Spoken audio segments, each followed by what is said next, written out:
আমি যাকে পাগলের মতন ভালোবাসি সে আমাকে রাস্তার পাগল ভাবলেও আমি খুশি।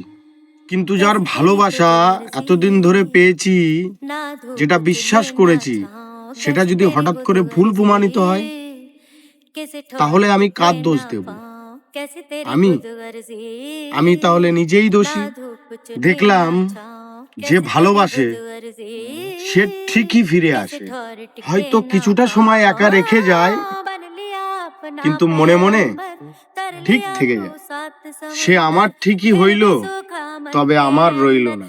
এই চোখে চোখ রেখে বলে আমায় প্রেমিকা বইল না।